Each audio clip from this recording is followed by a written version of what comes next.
Ndakambokuudzai kuti Grace Mugaba ari nani, makaramba kunditeerera makati zvanhu zvekunyaya version zvine dzungu zvinenge zvichingotaura nyaya kuda kungofadza vanhu, kamwe achiti munenge muchingopa vanhu mafalse hopes. Ameno kuti izvezvo muri kufila sei, unganai uyai zvenyu mutange malaika tozotaurirana nyaya dzacho. Yamakateerera kudai so ndiyo nyaya version yacho patinokupa updates nyaya dzese dzinenge dzichiitika munyika yedu. Nhasi ndiri kusangana nenyaya yandiri kuudzwa panapa iri kutenderera. Handisi kufara, nyika haisi kufara, masvingo yese iri kundifodera ichiti mhanyai muone. Veduwe, ndoita zvekudiko, ndoita zvekudi, ndosvika nguva iko. Veduwe, vamwe vatoti kana uchida tiketi rendege mhanya uone nyaya dzacho dziri kuitika titokuonesa zviripo. So izvezvo tiri kunzwa nyaya kuti zvonyi First Lady Axilia Mnangagwa is in Masvingo for 2 days and police is lined up for almost 50 kilometers from Masvingo CBD to Mutendi, where Mnangagwa allegedly slept.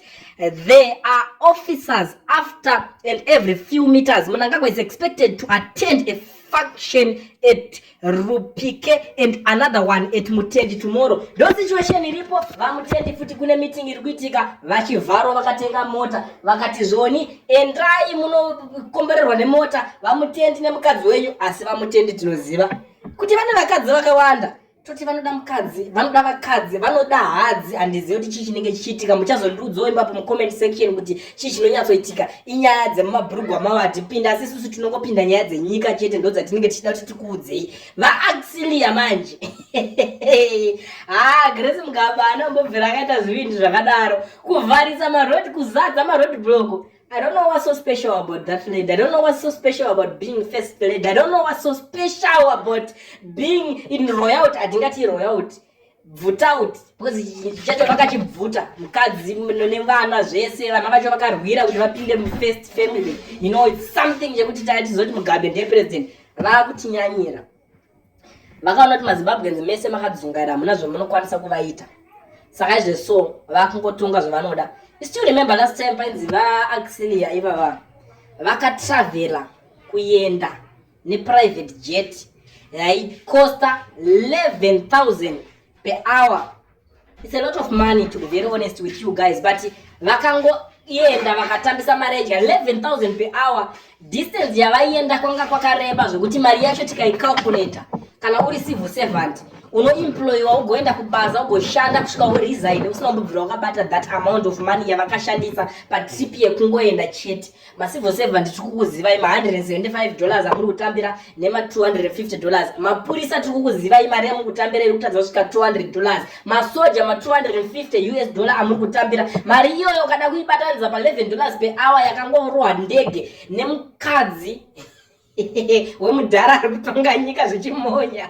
Unoona kutozvishaya kuti chii chaizvo vanhu ivava vanodherera. Ndakakutaurira chokatika vanotoziva kuti vanhu vemuZimbabwe chete angori magwara zvokuti dai tanga tine vamwe vavaya, tine vanhu vakawanda kunge anandingirikiti vavaya, dai nyika iri pamwe pano. But iko zvinezvi we are sick and tired of this. I don't know kuti zvinosvika kupi hama dzadiwa kana zvichinge zvakudai. So last time makanotamba pada, makaiona pada First Lady vakanotamba mahumbwe kutamba pada vachienda kunotamba nemhuri atingazoti mhuri yeZimbabwe even tuvana.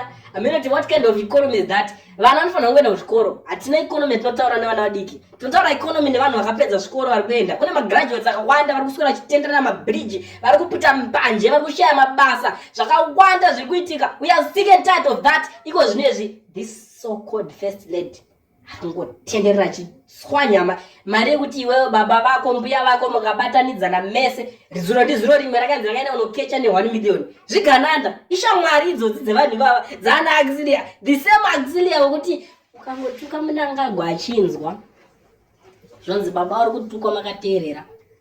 Muri kuti chini nyaya yacho? Unoona vapfana vakazembe vakupupu mafuro. Vapfana vadika varanda kuhondo, ana mufana ziyambi havana kuhondo kwavakaenda. But because of this same First Lady, I don't know, takavatadzira chii Zimbabwe takatukwa here kuti tizonzi tina First Lady wemhando yakadaro iyo. Now police yemunzi she's now traveling kuti vaende havatadzi kuchengetedzwa. Chiri kuitika ndechekuti vanhu vese mota dzese maroad block kusecha kuti hakuna nezvombo here zvekuti vanogona kuenda kunobolonja First Lady. Ndo pane nyaya chete. Ukakanozikanwa kuti vanongefamba nemari yakawanda maUS.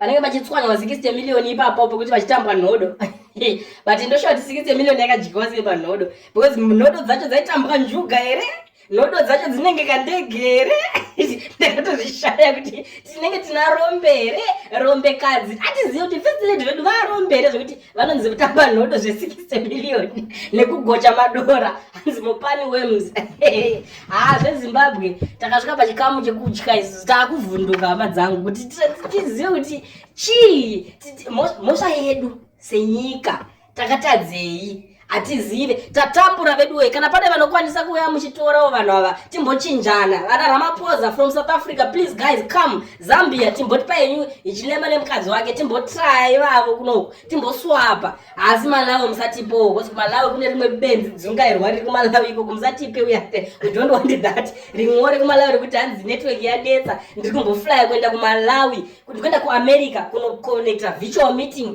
yekuti wifi iri kunetsa munyika wifi zvekuti anofanira kugara pasi otaura kuti nyika yangu network ngaigadzirwa but he doesn't care abana kana basa nevanhu vese kuti network ikanetsa ada unotenga sim card ari kuAmerica utoda kushandisa wifi yekuAmerica kupinda virtual meeting Africa ndakabvuma ndiwe Africa is not poor Zimbabwe is not poor but it is poorly governed tine imwe mbeu yevanhu vekuti nanhasi tiri kuvhunduka hana dzedu dziri kurova chatakatadza chii veduwe kuti tizodhizeva zvese izvi kana vari vaMugabe vari kupfuka kuti tizoningirikina ngavatiregererewo vadzoke vacho titaurirane tikumbire sori tinozviziva kuti vaMugabe ndo vakatisiyira matambudziko esaya nekuti vairera zvinhu zvakaita so zvichiitika vanhu ivava vamachengetare avaita vaMugabe vainyebedzera kuita loyal kuna vaMugabe vachiziva kuti mangwana vachazokudubura vachakupura Mugabe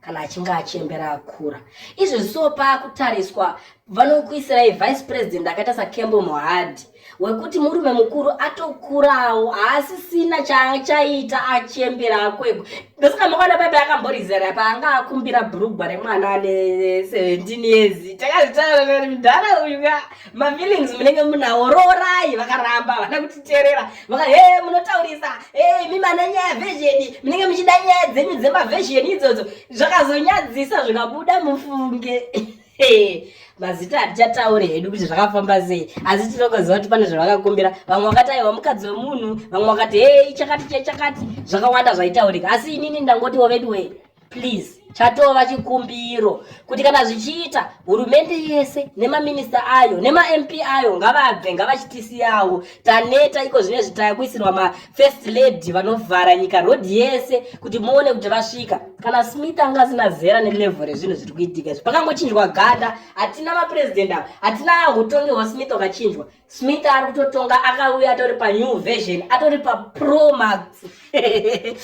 mheno uya mucomment section mangu mundiudze zvizhinji nyaya tingatoswera panapa ndinozoti nyaya version